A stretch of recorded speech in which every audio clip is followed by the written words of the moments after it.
மீண்டும் உங்களை தமிழ் நிகழ்ச்சியின் வாயிலாக சந்திப்பதில் மிக்க மகிழ்ச்சி. இன்றைய தொகுப்பில் நல்ல பாடல்கள்.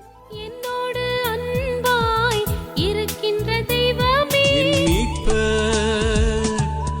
உயிரோடு இரு, மகிமை மாட்சிமை நிறைந்தவர் இயேசுவே தெய்வமே. பாவசாப நோய்கள் எல்லாம் என்னை வெறுத்தாலும் தெய்வ ஆட்டுக்குட்டி. பயனுள்ள செய்திகள். தேவன் உங்களுக்கு செய்த நன்மைகளை ஒரு பட்டியலிட்டு பாருங்கள்.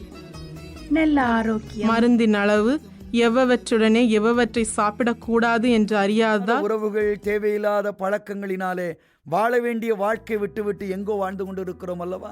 இன்றைக்கு அநேக தேவனுடைய கரத்திலே அதிசயத்தை பெற்றுக்கொண்ட பின்பு, அற்புத சுகத்தை பெற்றுக்கொண்ட பின்பு, நான் நினைச்சு முடிக்கிறதுக்குள்ள என்னோட ஹாஸ்பிட்டல்ல இருந்து கூப்பிட்டு புறத்திலும் பிற்புறத்திலும் நீர் என்னை நெருக்கி, அத்தனையும் உங்களுக்காக ஆத்ம நண்பன் குழு பலரோடு இணைந்து வழங்குகிறது.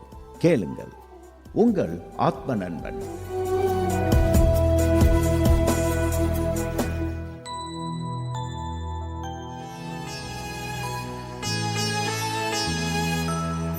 என்னை நீர் மன்னித்தீர், என் பாவம் கழுவினீர், மகளாய் என்னை நீர் தெரிந்து கொண்டீர். நான் உம் சொந்தம், நீர் என் தேவன், என்னுடன் இருந்தென்னை காப்பவரே. என்னை நீர் மன்னித்தீர், என் பாவம் கழுவினீர், மகளாய் என்னை நீர் தெரிந்து கொண்டீர். நான் உம் சொந்தம், நீர் என் தேவன், என்னுடன் இருந்தென்னை காப்பவரே.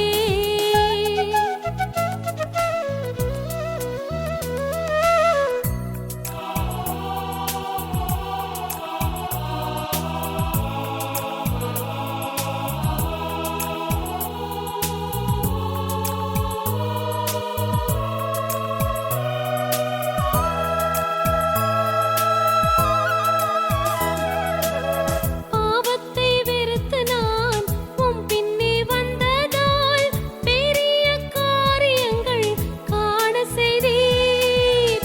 பாவத்தை வெறுத்து நான் உம் பின்னே வந்ததால் பெரிய காரியங்கள் காண செய்தீர்.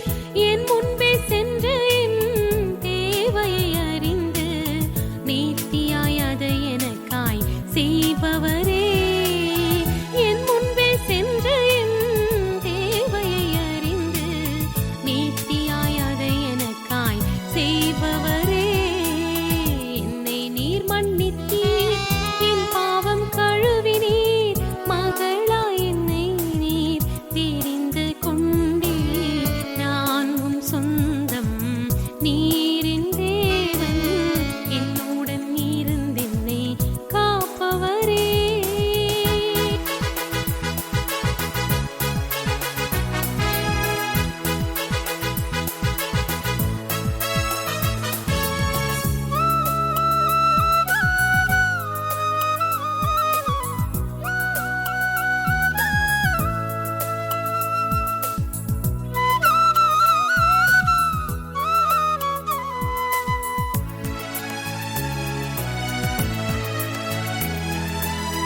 உலகத்தின் மீட்பர் நீர், என்னோடு இருக்கின்றீர்.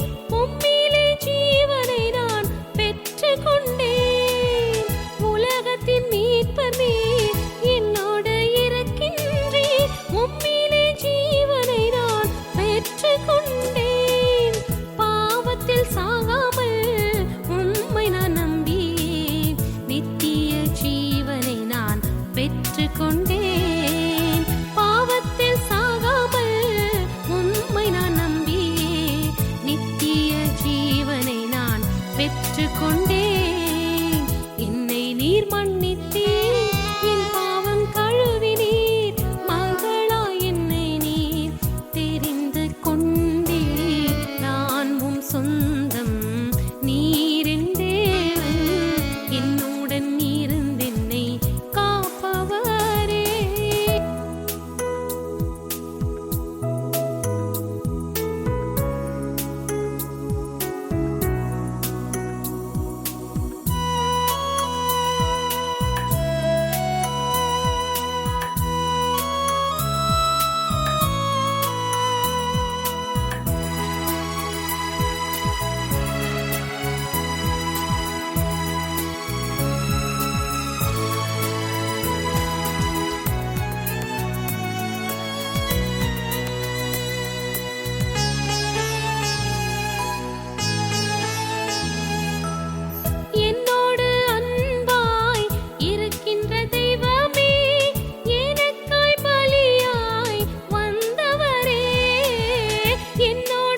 கொண்டேன். என்னை நீர் மன்னித்தீர், என் பாவம் கழுவினீர். மகளா என்னை நீர் தெரிந்து நீங்கள் கற்றுக்கொண்டிருப்பது உங்கள் அற்பன் நண்பன். உங்கள் வாழ்க்கை மகிழ்ச்சியாக அமையவில்லை என்று உணர்கிறீர்களா? மத்தேயு 5:12 சொல்கிறது, சந்தோஷப்பட்டு களி கூறுங்கள், பரலோகத்தில் உங்கள் பலன் மிகுதியாயிருக்கும். ஆம் நண்பர்களே, தேவன் உங்களுக்கு செய்த நன்மைகளை ஒரு பட்டியலிட்டு பாருங்கள். நல்ல ஆரோக்கியம், மகிழ்ச்சியான குடும்பம், தேவனுடைய வார்த்தை, இன்னும் பல பல. அவர் செய்த நன்மை யாவும் எம்மை வியக்க வைக்கும். அதன் பின் இன்றைய சூழ்நிலைகளை சந்திப்பதற்கான மன வலிமையை தேவன் நமக்கு தருவார் என்ற நம்பிக்கையோடு, முறுமுறுக்காமல் நன்றியோடு கர்த்தருக்குள் எப்பொழுதும் சந்தோஷமா இருக்க கற்றுக்கொள்வோம். இதே தேவன் நம்மிடம் எதிர்பார்க்கிறார்.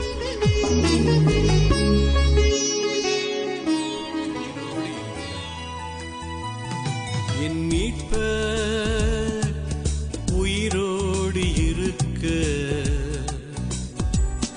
என் மீட்பர் என்னுடன் நடக்க, நான் போகும் வழி அவர் முன்னறிய, பயமின்றி நான் நடப்பேன், பயமின்றி நான் நடப்பேன். என் மீட்பர் உயிரோடு இருக்க, என் மீட்பர் என்னுடன் நடக்க, நான் போகும் வழி அவர் முன்னறிய, பயமின்றி நான் நடப்பேன், பயமின்றி நான் நடப்பேன்.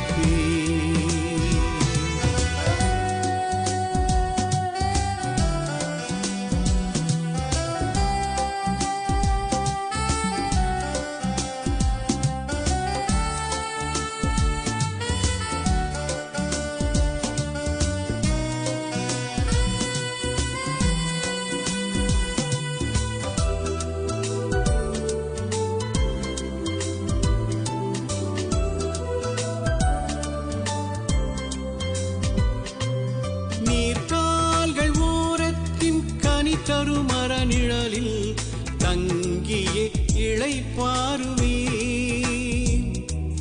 நீர்கால்கள் ஓரத்தின் கனி தரும் மரநிழலில் தங்கியே இளைப்பாறுவேன். வீழ்ந்திடும் மன்னா கனிதனை துதியுடன் புசித்திட பசியாறுவேன். வீழ்ந்திடும் மன்னா கனிதனை துதியுடன் புசித்திட பசியாறுவேன். கண் தூங்கியே இளைப்பாறுவேன். என் மீட்பர் உயிரோடு இருக்க, என் மீட்பர் என்னுடன் நடக்க, நான் போகும் வழி அவர் முன்னறிய, பயமின்றி நான் நடப்பேன், பயமின்றி நான் நடப்பேன்.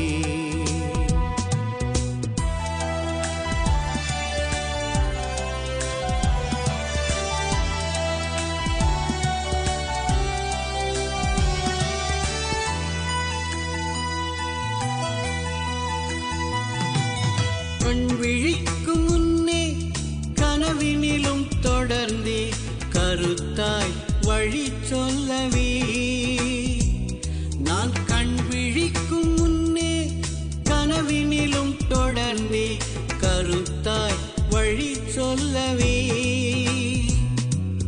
பண்ணிசை பாடி பரமனை தொழுதே எழுந்தே முன் செல்லுவே.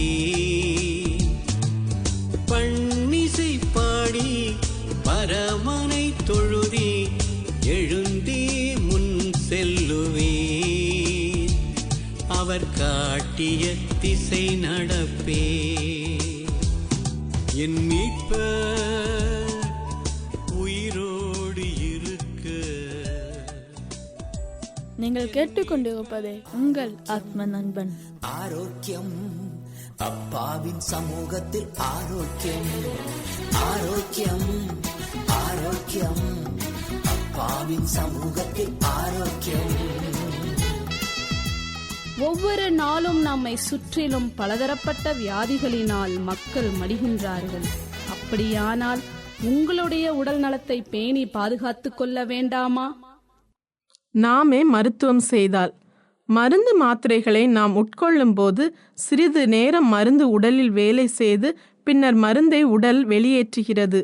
இது நடைபெற கல்லீரல், சிறுநீரகம், நுரையீரல் போன்ற உள்ளுறுப்புகள் ஒழுங்காக வேலை செய்ய வேண்டும். இவை ஒழுங்காக வேலை செய்யாவிட்டாலோ அல்லது அதிகமாக மருந்து உட்கொண்டாலோ மருந்து உடலிலேயே தங்கி தீய விளைவுகளை ஏற்படுத்தும். உடல் உறுப்புகளின் சீரான இயக்கத்தை சில மருந்துகள் பாதிக்கும்.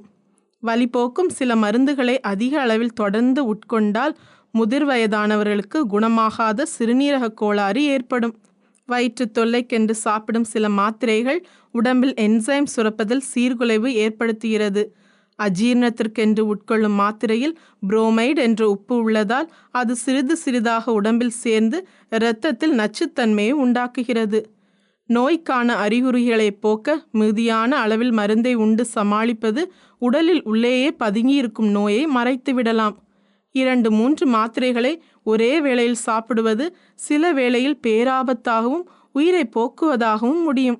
ஒன்றை ஒன்று பாதித்து அவற்றின் வீரியத்தை அதிகமாக்குகிறது. மது குடிப்பதால் மருந்தில் வீரியம் அதிகரிக்கும். தூக்க மாத்திரைகள், ஒவ்வாமை அதாவது அலர்ஜி மாத்திரைகள் இதற்கு உதாரணம். மதுவுடன் சேரும்போது பெருந்தீங்கு உடலுக்கு உண்டாகின்றது. அதனால் நாமே சுயமாக மருத்துவம் செய்வதை தவிர்ப்போம். தாங்களாகவே மருத்துவம் செய்து கொள்வதால் கல்லீரல், சிறுநீரகம், நுரையீரல் நஞ்சினால் கேடு தோன்றி பலர் இறந்திருக்கின்றனர். சிலர் இந்த உறுப்புகள் பாதிக்கப்பட்டும் உள்ளனர். மருந்தின் அளவு, எவ்வவற்றுடனே எவ்வவற்றை சாப்பிடக்கூடாது என்று அறியாததால் பலர் பாதிப்படைந்துள்ளனர். அதே வேளையில் மருந்துகள் எடுக்காமல் நோயை அலட்சியம் செய்ய வேண்டாம். டாக்டரை அணுகி சிகிச்சை பெற்றுக்கொள்ளுங்கள். நாமே மருத்துவம் செய்தால் ஆபத்தாகலாம். அப்பாவின் சமூகத்தில் ஆரோக்கியம், ஆரோக்கியம், ஆரோக்கியம், அப்பாவின் சமூகத்தில் ஆரோக்கியம்.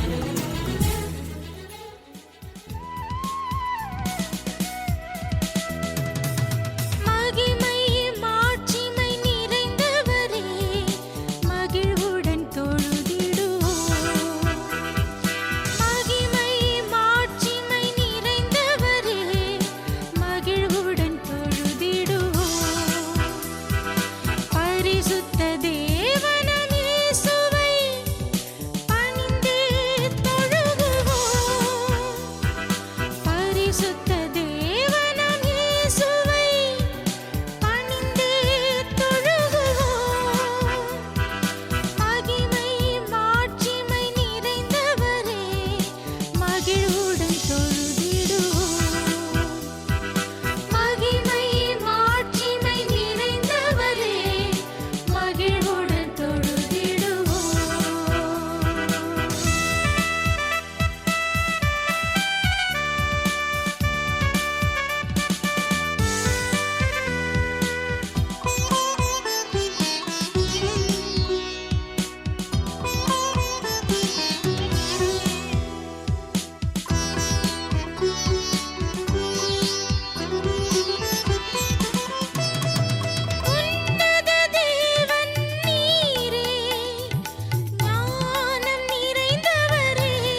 நீங்கள் இப்போது கேட்டுக்கொண்டிருப்பது உங்கள் ஆத்தும நண்பன்.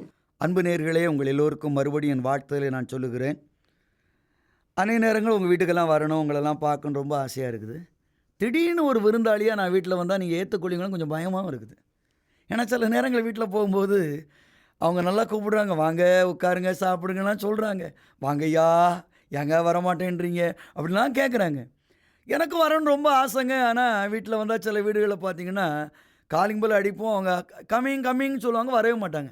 கம்மும் வர மாட்டாங்க, இங்கும் வர மாட்டாங்க. அப்போ ரொம்ப வேதனையாக இருக்கும். ஏன்னு தெரியுங்கன்னா, நிறைய நேரத்தில் நம்ம வீடுகள் மற்றவங்களை ஏற்றுக்கொள்வதற்கு ஆயத்தமாக இருக்காது.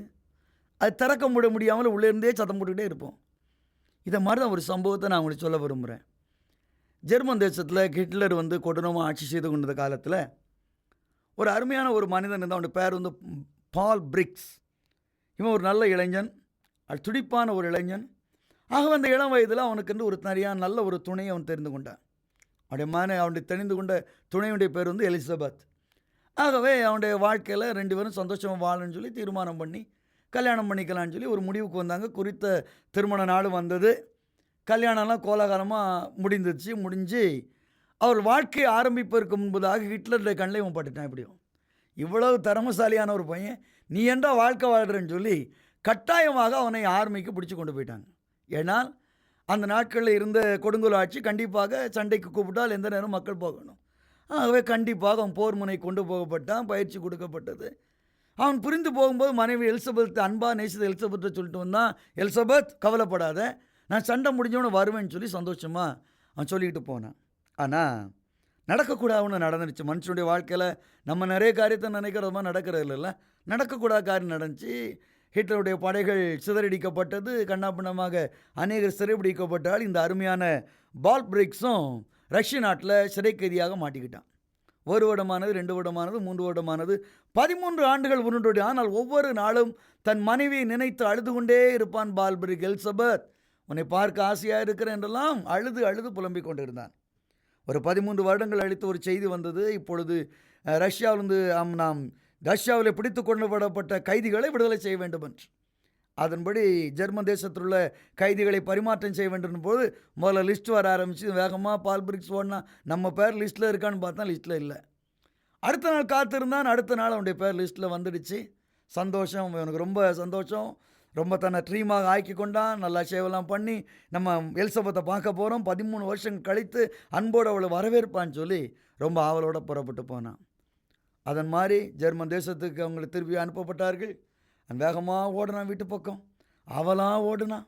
இப்போ என் எலிசபெத்தை நான் பார்க்க போகிறேன், எலிசபெத்னு கூப்பிடும்போது ஓ மை டார்லிங் ஓடி வந்து என்னை வரவேற்பாளன்னு சொல்லி ஆவலோடு வீட்டு பக்கமாய் போனான். வீட்டின் பக்கத்திலே நெருங்கி, வீடு சாத்தப்பட்ட ஒரு வீடாக இருந்தது. கதவை தட்டினான். எலிசபெத், இதோ உன் பால் வந்திருக்கிறேன், கதவை தர. எலிசபெத், இதோ உன் பால் வந்திருக்கிறேன், கதவை தர என்று கதறினான். தட்டினான், கதவு திறக்கப்படவில்லை. திடீர்னு ஒரு சத்தம் கேட்டுச்சு. கதவை யாரோ திறக்க வர்ற மாதிரி. உள்ளே இருந்து ஒரு மனிதன் எட்டி பார்த்து கதவை மெதுவாக திறந்து பாதி கதவில் வைத்து கொண்டு சொன்னான், நண்பனே பால், நீ வந்து தட்டின வீடு நல்ல வீடு தான், நீ தட்டின கதவும் சரியான கதவு தான். ஆனால் உன் மனைவி இப்பொழுது உன்னுடைய மனைவி அல்ல, அது என்னுடைய மனைவி.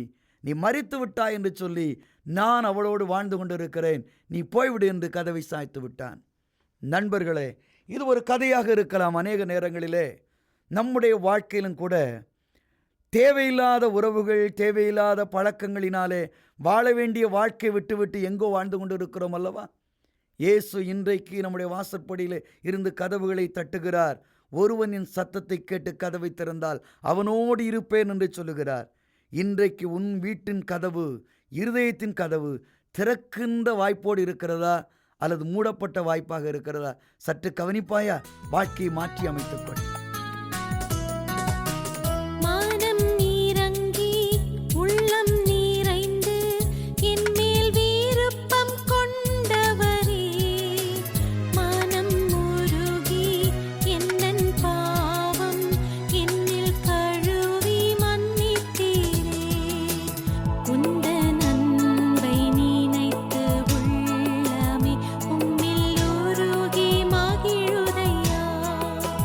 உன்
பரிசுத்த வேதாகமம் நமக்கு சிறந்த வழிகாட்டி.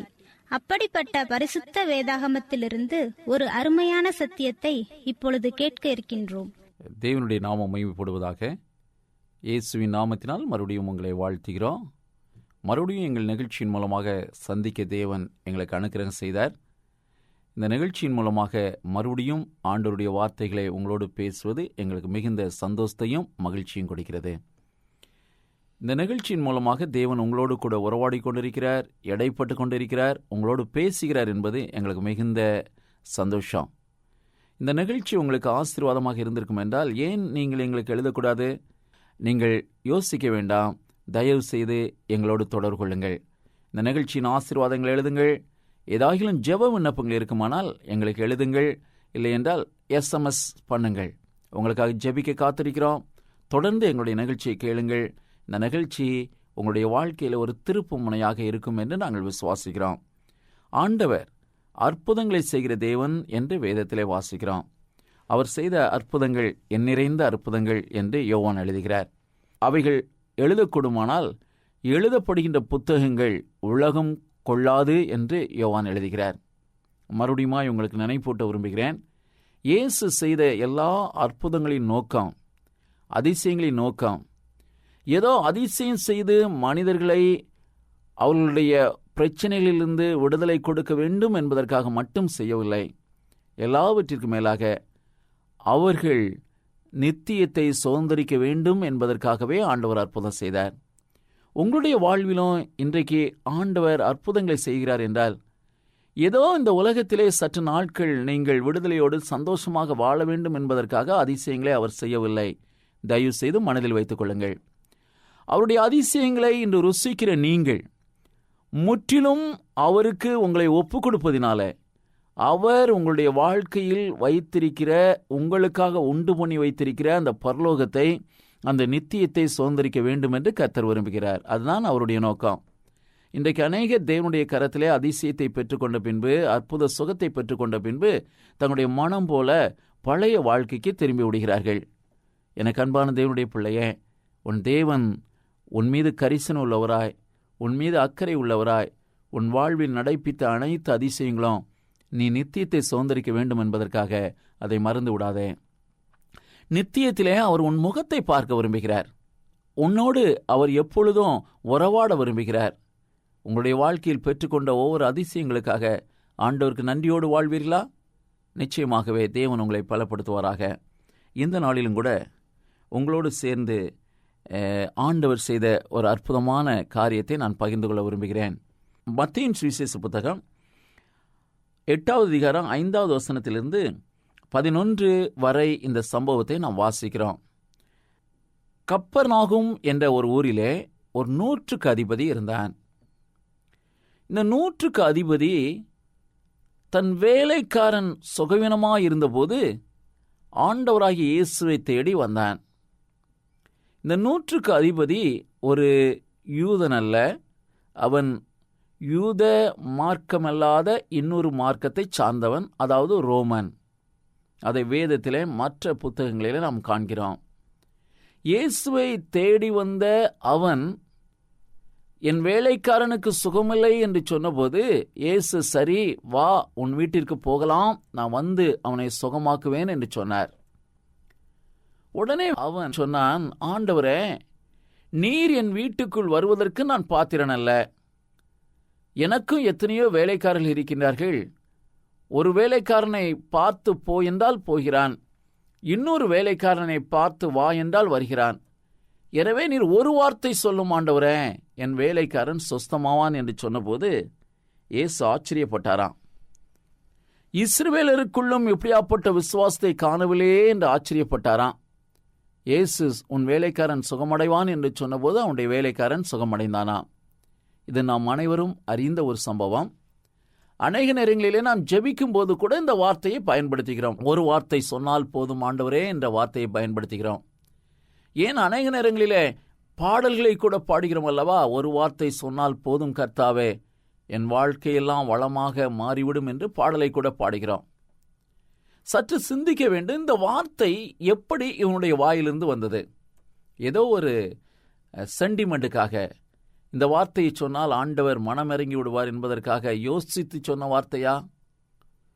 ஆண்டவரை தன்னுடைய கட்டுப்பாட்டுக்குள்ளாக கொண்டு வருவதற்கு, இல்லை என்றால் தான் நினைக்கிற காரியத்தை ஆண்டவர் மூலம் சாதிப்பதற்கு என்ன வார்த்தையை சொன்னால் ஆண்டவர் இறங்கி வருவார் என்று சிந்தித்து இந்த வார்த்தையை சொன்னானா? எனக்கு பிரியமானவர்களே, இந்த வார்த்தை என்பது ஒருவேளை நமக்கு இன்றைக்கு நம்முடைய ஜெபத்திலும் பாடலிலும் பயன்படுத்தக்கூடிய ஒரு சாதாரணமான ஒரு வார்த்தையாக இருந்தாலும், இந்த வார்த்தைக்கு சொந்தக்காரனான இந்த மனிதனுடைய வாழ்க்கையை நாம் சற்று சிந்தித்து பார்க்க வேண்டும். ஏதோ திடீரென்று இந்த வார்த்தை அவன் வாயிலிருந்து வந்தது. ஒரு வார்த்தை சொன்னால் போதும், என் வேலைக்காரன் சொஸ்தமாவான் என்று சொன்னான். உடனே ஆண்டவர் ஆச்சரியப்பட்டார், வேலைக்காரனை சொஸ்தமாக்கினார் என்று தயவு செய்து நினைத்து கொள்ள வேண்டாம். ஒரு வார்த்தையினால் என் வேலைக்காரன் சொஸ்தமாவான் என்று சொன்ன இந்த வார்த்தை குறித்து இயேசு சொல்கிறார், இஸ்ரவேலுக்குள்ளும் இப்படியாப்பட்ட விசுவாசத்தை காணவில்லையே என்று சொல்கிறார். அப்படி என்றால் விசுவாசத்திலே ஒரு உன்னதமான வார்த்தை, ஆண்டவரின் வீட்டிற்கு வர வேண்டாம், வார்த்தை சொன்னால் போதும் என்ற ஒரு விசுவாசத்தை வெளிப்படுத்துகின்ற வார்த்தை இந்த வார்த்தை. இந்த வார்த்தை எப்படி அவனுக்கு வந்தது? எப்படி ஒரு 100க்கு அதிபதி, ஒரு யூதனல்லாத ஒரு மனிதன் இந்த வார்த்தைக்கு சொந்தக்காரனாக மாறினான்? இன்றைக்கு இதை குறித்து அநேக பாடல்கள் காணப்பட்டாலும் இந்த வார்த்தையின் சொந்தக்காரன் யார் என்றால் இந்த 100க்கு அதிபதி என்பதனை நாம் மறந்துவிடக்கூடாது. இது ஏதோ வந்த வார்த்தை அல்ல, அவருடைய வார்த்தையின் வல்லமையை உணர்ந்து சொன்ன வார்த்தை இந்த வார்த்தை. இந்த 100க்கு அதிபதி அவருடைய வார்த்தையை உணர்ந்தான். எப்படி உணர்ந்திருக்கக்கூடும்? அவருடைய வார்த்தையிலே வல்லமை உண்டு என்பதனை எப்படி அறிந்திருந்தான்? இவன் ஆதியாம புத்தகம் 1வது அதிகாரத்தை படித்திருந்தான். ஆதியாம புத்தகத்தை அவன் வாசிக்காவிட்டால் அந்த வார்த்தையின் வல்லமையை அவன் அறிந்திருக்க மாட்டான். ஆதியாம புத்தகம் 1வது அதிகாரம் என்ன சொல்கிறது? அவர் எவ்விதமா இந்த பூமியை தன்னுடைய வாயின் வார்த்தையினால் படைத்தார் என்பதனை சொல்கிறது. இந்த மனிதனுடைய மதம் என்பது, மார்க்கம் என்பது ரோம மார்க்கம், அஞ்ஞான மார்க்கம். அஞ்ஞான மார்க்கத்திலே இந்த உலகம் எப்படி உருவாக்கப்பட்டது என்று சொல்கிறார்கள் என்றால், ஏதோ ஒரு தேவதை இருந்தால் அந்த தேவதைக்கும் இன்னொரு தேவதைக்கும் சண்டை நடந்தது. எனவே அந்த தேவதை இந்த தேவதையை கொன்றபோது இந்த தேவனுடைய சரீரம் பிய்த்து எரியப்பட்டது, அதிலிருந்து உலகம் உருவாயிற்று என்று அவனுடைய மார்க்கம் அவனுக்கு சொல்லிக் கொடுத்த போது, இந்த யூத மார்க்கத்திலே, இந்த யூத மார்க்கத்தின் பிள்ளைகள் வேதம் என்ற ஒன்றை வைத்திருந்தார்கள். இந்த வேதம் என்ன சொல்லியது என்றால், ஆண்டவர் தன் வாயின் வார்த்தையினால் இந்த உலகத்தை சிருஷ்டித்தார் என்று சொல்லியது. அதை வாசித்த போது தன் மதம் சொல்வதற்கும் தன் மார்க்கம் சொல்வதற்கும் இந்த யூத மார்க்கம் சொல்வதற்கும் ஒரு பெரிய வித்தியாசத்தை அவன் பார்த்தான். தன் மார்க்கத்திலே ஏதோ ஒரு கதையாக, ஏதோ ஒரு புராண கதையாக காரியங்கள் சொல்லப்பட்டிருக்கும் போது, இங்கே இறைவன் வானத்தையும் பூமியும் தன் வார்த்தையினால் படைத்தார் என்று சொல்லப்பட்டிருக்கிறதே என்று யோசித்த அவன் அந்த அதிகாரத்தை படித்தான், தியானித்தான். அவன் மரத்தை பார்க்கும்போது, செடி கொடிகளை பார்க்கும்போது, இதெல்லாம் ஆண்டவர் ஒரு வாயின் வார்த்தையினால் உருவாக்கினாரே, அவர் எப்படியாப்பட்ட தேவன், அவர் மகத்துவமான தேவன் என்பதனை விசுவாசித்தான். ஆதியாகமம் 1வது புத்தகத்தை நம்பின அவனுக்கு மற்ற புத்தகங்களையும் நம்புகின்ற இருதயத்தை தேவன் கொடுத்தார். வேதத்தை ஆராய்ந்தான், வேதத்தை சிந்தித்தான். வானத்தையும் பூமியும் உருவாக்கின தேவன் இந்த மண்ணுலகிலே ஒரு நாள் மனிதனாக பிறப்பார் என்பதனையும் அவன் விசுவாசித்தான். யூதர்கள் அதை நம்பினார்கள், வானத்தையும் பூமியும் படைத்த இறைவன் மண்ணிலே பிறப்பார் என்று. ஆனால் இயேசு கிறிஸ்து பிறந்தபோது அதை விசுவாசிக்க தவறிவிட்டார்கள். ஆனால் இந்த மனிதனோ இயேசு கிறிஸ்து பிறந்தபோது அந்த வானத்தையும் பூமியும் உருவாக்கின தேவன் இவர் என்பதனை விசுவாசித்தபடினாலே ஆண்டவரிடத்திலே வந்து தன் வேலைக்காரனுக்காக பிரார்த்தித்த போது தன் விசுவாசத்தை வெளிப்படுத்துகிறான். ஆண்டவரே, என் வார்த்தைக்கே ஒரு வேலைக்காரன் கீழ்ப்படியும் போது உம்முடைய வார்த்தைக்கு எப்படி என் வேலைக்காரன் சொஸ்தமாகாமல் இருப்பான்? உம்முடைய வார்த்தையிலே வல்லமை உண்டு ஆண்டவரே, நீர் சொல்லும் என் வேலைக்காரன் சொஸ்தமாவான் என்று சொல்லி தன் விசுவாசத்தை வார்த்தைகளாக வெளிப்படுத்தின போது ஆண்டவர் ஆச்சரியப்பட்டார். ஆம், இதை பார்த்து கொண்டிருக்கிறார் யோவான். எனவேதான் யோவானின் புத்தகத்திலே அவர் எழுத ஆரம்பிக்கும் போது ஆதியிலே வார்த்தை இருந்தது என்று எழுதுகிறார். இந்த எண்ணம் யோவானுக்கு எப்படி வந்தது என்றால், இந்த 100க்கு அதிபதியினுடைய விசுவாசத்திலிருந்து யோவான் கற்றுக்கொண்ட வார்த்தை. அதனால்தான் வேற எந்த எழுத்தாளர்களும் எழுதாத ஒரு வார்த்தை, அதற்கு முந்தி எந்த பழைய ஏற்பாட்டு எழுத்தாளர்களும் எழுதாத ஒரு வார்த்தையை கொண்டு ஆண்டவரை விவரிக்கிறார். இயேசு கிறிஸ்துவை வார்த்தை என்று சொல்கிறார். இந்த விசுவாசம் அவனுக்குள் வளர்ந்தது ஒரு நாளில் வந்த விசுவாசம் அல்ல, ஏதோ சொல்ல வேண்டும் என்பதற்காக சொல்லப்பட்ட விசுவாசத்தின் வார்த்தை அல்ல. அவன் தியானித்து தியானித்து, வேதத்தை விசுவாசித்து விசுவாசித்து, வேதத்தை படித்து படித்து தேவனுடைய வல்லமையை புரிந்து கொண்டவனாய், ஆண்டவரே நீர் ஒரு வார்த்தை சொன்னால் போதும், என் வேலைக்காரன் சொஸ்தமாவான் என்று சொன்னான். இன்றைக்கும் நாம் இந்த வார்த்தையை பயன்படுத்துகிறோம். எப்படி பயன்படுத்துகிறோம்? தேவனுடைய வார்த்தையை நம்பி படித்து தியானித்து பயன்படுத்துகிற வார்த்தையாக இருக்கிறதா? இல்லை என்றால் அந்த 100க்கு அதிபதி சொன்னால் நாமும் சொல்லுவோம் என்று சொல்கிறோமா? ஏன் இன்றைக்கு இந்த வார்த்தைகளை சொல்லி நாம் அநேக நேரங்களில் ஜெபித்தோம், அந்த ஜெபத்திற்கு வல்லமை இல்லை? ஏன் அந்த ஜெபத்திற்கு பதில் கிடைக்கவில்லை என்றால் 100க்கு அதிபதி அந்த வார்த்தையை வெளியிட்டதற்கும் நாம் வெளியிட்டதற்கும் வித்தியாசம் உண்டு. அவன் தன் உள்ளத்திலே முழுமையாய் நம்பி, தன் உள்ளத்திலே முழுமையாய் அந்த வார்த்தைகளை தியானித்து, அவன் பார்க்கும் செடி கொடி மரங்கள் அனைத்திலும் தேவனுடைய வல்லமையை உணர்ந்து, தேவனே ஒரு வார்த்தை சொல்லும் என்று கேட்டான். ஆண்டவர் சொன்னபோது விடுதலை வந்தது. இன்றைக்கு உங்களுடைய வாழ்க்கையில் இதே வார்த்தையை நீங்கள் சொல்லி ஜெபிக்கும்போது விடுதலை வேண்டுமா? அதற்கு முன்பாக நீங்கள் வேதத்தை தியானியுங்கள். வேதத்தை தியானியுங்கள், நேரம் எடுங்கள். உங்களை சுற்றிலும் இருக்கக்கூடிய மரங்களை பாருங்கள், செடி கொடிகளை பாருங்கள், மலைகளை பாருங்கள், கடலை பாருங்கள். அவருடைய வல்லமை எவ்வளவு என்பதனை தேவன் இயற்கையிலே வெளிப்படுத்தியிருக்கிறார். அதை சிந்திப்பதற்கு சற்று நேரம் எடுங்கள். சற்று நேரம் எடுத்து உட்காருங்கள். அந்த வல்லமையின் தேவனுடைய வார்த்தைகளை தியானம் பண்ணுங்கள். அவருடைய வல்லமை எப்படியாப்பட்டது என்பதனை இயற்கையில நீங்கள் சற்று தியானியுங்கள், வேதத்திலே தியானியுங்கள். உங்களுடைய விசுவாசம் வளரும். உங்களுடைய விசுவாசம் வளரும்போது நீங்கள் ஆண்டவரை பார்த்து, ஆண்டவரே என்று ஒரு வார்த்தை சொல்லும் என்று நீங்கள் கூப்பிடும் முன்பாகவே அதிசயங்கள் உங்களுடைய வாழ்க்கையிலே நடக்கும். எனவே இன்றைக்கு ஆண்டவருடைய பாதத்தை அதிசயத்திற்காக, அற்புதத்திற்காக தேடி வருகின்ற பிள்ளைகளே, முதலாவது தேவனுடைய வார்த்தையை நம்புங்கள், வேதத்தை விசுவாசியுங்கள். வேதம் என்ன சொல்லியிருக்கிறதோ நம்புங்கள். வேதத்தின்படி நடப்பதற்கு உங்களை ஒப்புக்கொடுங்கள். அதற்கு பின்பு ஆண்டவரே என்று நீங்கள் ஜெபம் பண்ணுங்கள். நிச்சயமாகவே அந்த ஜெபத்திற்கு வல்லமை உண்டு, விடுதலை உண்டு. ஆண்டவர் தாமே அந்த கிருபையை உங்களுக்கு கொடுப்பாராக. ஜெபம் செய்வோமா? பரலோக பிதாவே, 100க்கு அதிபதி உம்மை பார்த்து ஒரு வார்த்தை சொல்லும் கர்த்தாவே என்று சொன்னபோது நீர் ஆச்சரியப்பட்டீரப்பா. ஆம் ஆண்டவரே, அவன் ரோமனாய் இருந்தாலும் கூட உம்முடைய வார்த்தைகளை தியானித்தான் ஐயா. நீரே வானத்தையும் பூமியும் உருவாக்கின தேவன் என்பதனை முழுமையாய் நம்பினான். நீரே கர்த்தர், நீரே தேவன், இந்த பூமியில் வந்திருக்கிறீர் என்பதையும் அவன் விசுவாசித்தானப்பா. ஆண்டவரே, எங்களுக்கும் அந்த விசுவாசத்தை கொடுங்கப்பா. நீரே சர்வத்தையும் சிருஷ்டித்த தேவன், நீரே சர்வத்தையும் உருவாக்கின தகப்பன் என்ற விசுவாசத்தை கொடுங்கப்பா. நீர் எங்களுக்கு வெளிப்படுத்தின இயற்கையின் மூலமாக நாங்கள் அதிகமாய் அதை தியானிக்க உதவி செய்யுங்க. உம்முடைய வேதத்தை அதிகமாய் தியானிக்க உதவி செய்யுங்கப்பா. ஆம் ஆண்டவரே, இந்த நாளில் கூட இந்த செய்தியை கேட்ட மகனை நீங்கள் தொடுங்கப்பா. உம்முடைய கிருபை அந்த மகனை தொடட்டுமப்பா. உம்முடைய வார்த்தைகளை விசுவாசிப்பதற்கு மகனுக்கு கற்றுக் கொடுங்கப்பா. வார்த்தைகளை கேட்டுக்கொண்டிருக்கிற ஒவ்வொரு பிள்ளையும் ஆசீர்வதிங்க. உம்முடைய கிருபை உம்முடைய பிள்ளைகளுக்கு இருக்கட்டும். இயேசுவின் நாமத்திலே ஜெபிக்கிறோம் எங்கள் ஜெபம் கேளும் நல்ல பிதாவே, ஆமென்.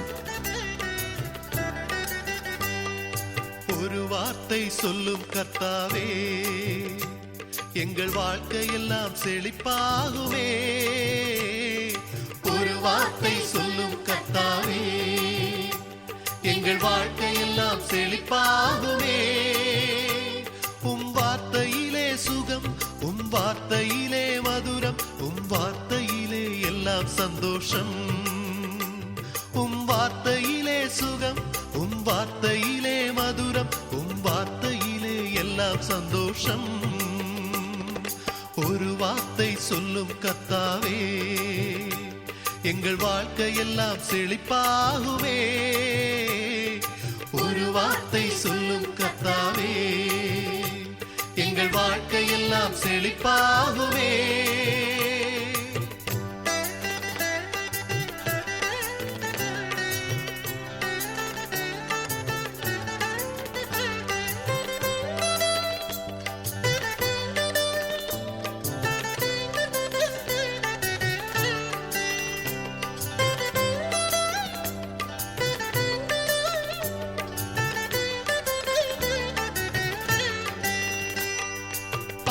சாப நோய்கள் எல்லாம்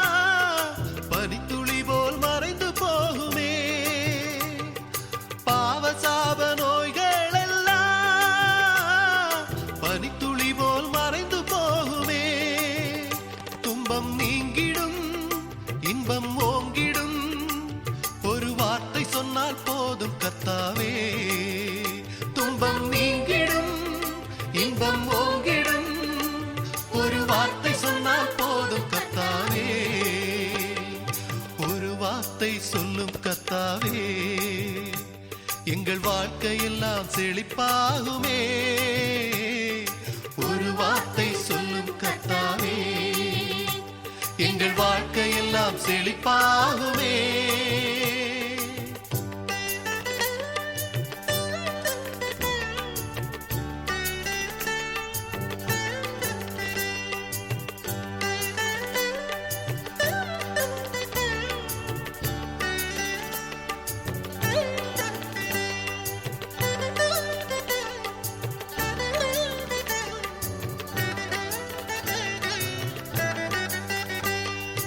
இருளான வாழ்க்கையெல்லாம்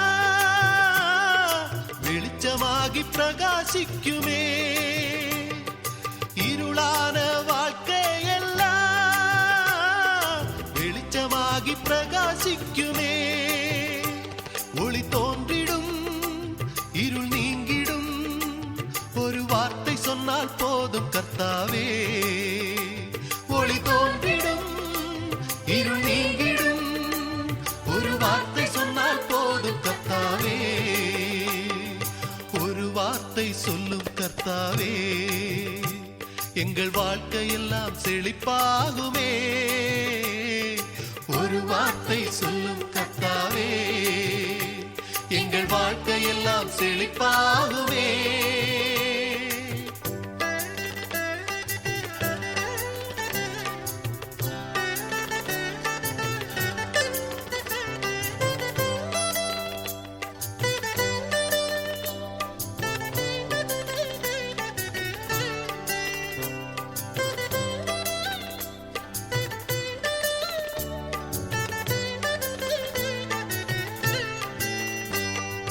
மாறாவின் தண்ணீரெல்லாம்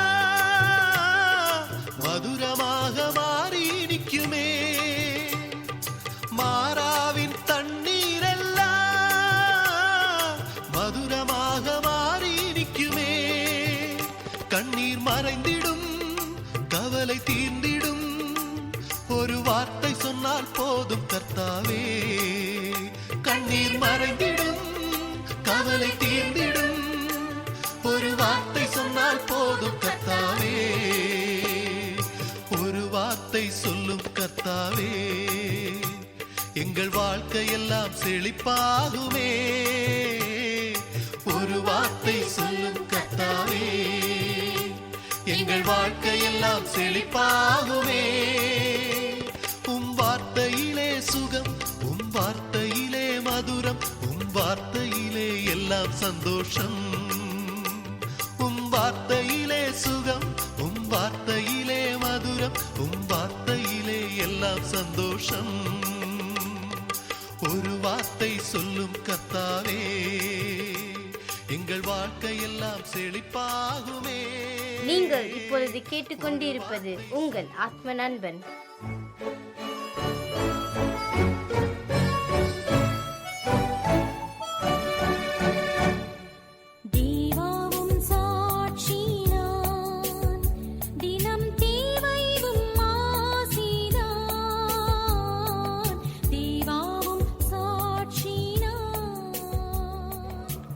என்னோட பேர் எஸ்தர் ராணி.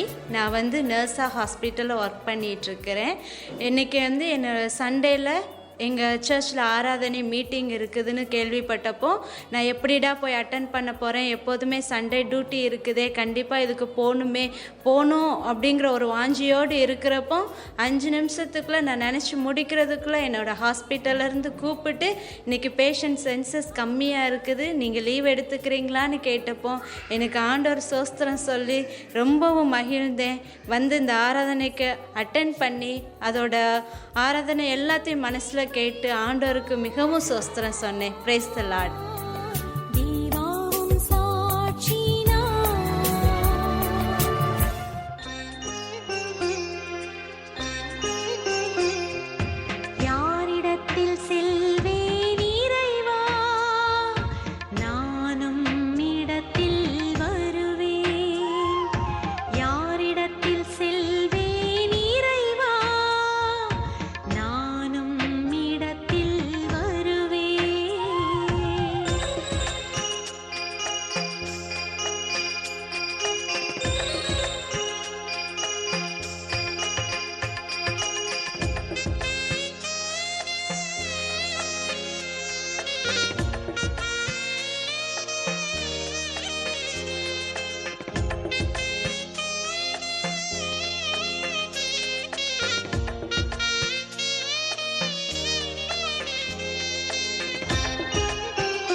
நண்பன்.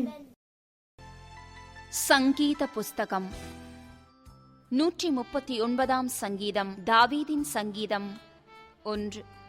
கர்த்தாவே, நீர் என்னை ஆராய்ந்து அறிந்திருக்கிறீர். 2. என் உட்காருதலையும் என் எழுந்திருக்குதலையும் நீர் அறிந்திருக்கிறீர். என் நினைவுகளை தூரத்திலிருந்து அறிகிறீர். 3. நான் நடந்தாலும் படுத்திருந்தாலும் என்னை சூழ்ந்திருக்கிறீர். என் வழிகளெல்லாம் உமக்கு தெரியும். 4. என் நாவில் சொல் பிறவாததற்கு முன்னே இதோ கர்த்தாவே, அதையெல்லாம் நீர் அறிந்திருக்கிறீர். 5. முற்புறத்திலும் பிற்புறத்திலும் நீர் என்னை நெருக்கி உமது கரத்தை என்மேல் வைக்கிறீர். 6. இந்த அறிவு எனக்கு மிகுந்த ஆச்சரியமும் எனக்கு எட்டாத உயரமுமாயிருக்கிறது. 7. உம்முடைய ஆவிக்கு மறைவாக எங்கே போவேன்? உம்முடைய சமூகத்தை விட்டு எங்கே ஓடுவேன்? 8. நான் வானத்திற்கு ஏறினாலும் நீர் அங்கே இருக்கிறீர். நான் பாதாளத்தில் படுக்கை போட்டாலும் நீர் அங்கேயும் இருக்கிறீர். 9. நான் விடியற்காலத்து செட்டைகளை எடுத்து சமுத்திரத்தின் கடையாந்தரங்களிலே போய் தங்கினாலும் 10. அங்கேயும் உமது கை என்னை நடத்தும். உமது வலது கரம் என்னை பிடிக்கும்.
இது உங்கள் ஆத்ம நண்பன். இந்த நிகழ்ச்சி உங்களுக்காக படைக்கப்படுவதால் உங்களுடைய கருத்துகள், உங்களுடைய ஜெப விண்ணப்பங்கள், தேவைகள் வாட்ஸ்அப் மூலமாக எங்களுக்கு நீங்கள் அறிவிக்கலாம். எங்களுடைய தொலைபேசி எண் 966361994. மீண்டும் சொல்கிறேன், 966361994. நீங்கள் எங்களை இமெயில் மூலியமாகவும் தொடர்பு கொள்ளலாம். atma.nanban.yesu@gmail.com. மீண்டும் சொல்கிறேன், atma.nanban.yesu@gmail.com. இன்னொரு முக்கியமான விஷயம், உங்களுடைய சாட்சிகள். நாம் எல்லோருமே சாட்சிகளை கேட்கும்போது ஸ்திரப்படுகிறோம். ஆகையால் ரத்தன சுருக்கமாக உங்களுடைய கைபேசியில் அழகாக இந்த 1 நிமிடத்தில் உங்களுடைய சாட்சியை பதிவு செய்து எங்களுக்கு அனுப்பலாம். நன்றி.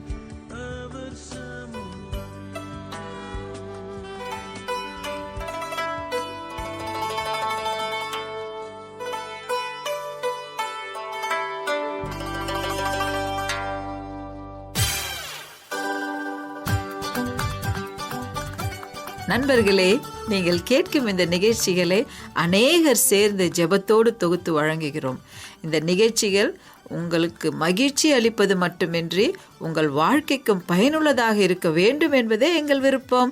உங்கள் நண்பர்களிடமும் நிகழ்ச்சியை குறித்து சொல்லுங்கள், அவர்களும் பயனடையட்டுமே. மீண்டும் அடுத்த வாரம் இதே நிகழ்ச்சியில் நாம் சந்திக்கும் வரை தேவனின் ஆசீர்வாதம் நம் அனைவரோடும் இருக்க ஜெபிக்கிறோம். இந்த நிகழ்ச்சியை உங்களுக்கு வழங்குவது உங்கள் ஆத்ம நண்பன்.